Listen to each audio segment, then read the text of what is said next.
Ultimately, we want to solve some absolute value equations, but let's start with a review of the meaning of absolute value.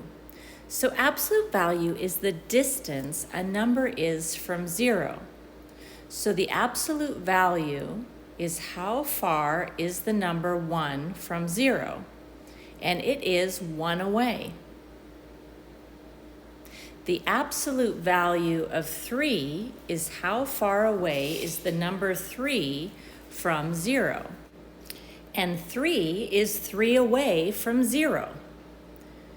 The absolute value of -2 means how far away is the number -2 from 0.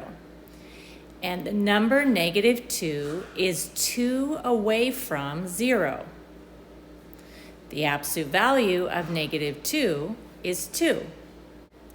To solve the absolute value of x equals 2, we're trying to think of a number whose distance away from 0 is equal to 2.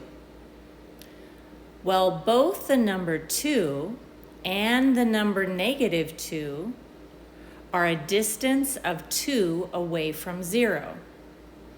So our answer is both 2 and -2.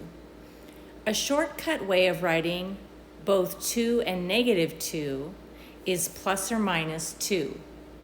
To solve the absolute value of b is equal to 1, we're looking for a number or numbers that are a distance of 1 away from 0.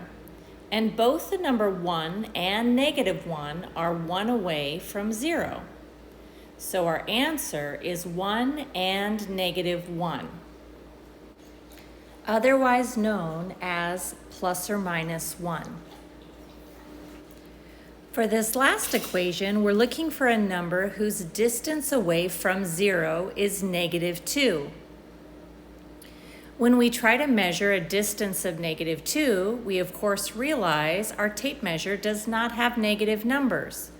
So it's impossible for a number to be a distance of -2 away from 0. Absolute values cannot equal negative numbers.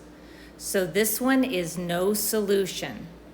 Just to emphasize that, again, the answer to an absolute value cannot be a negative. So these are no solution.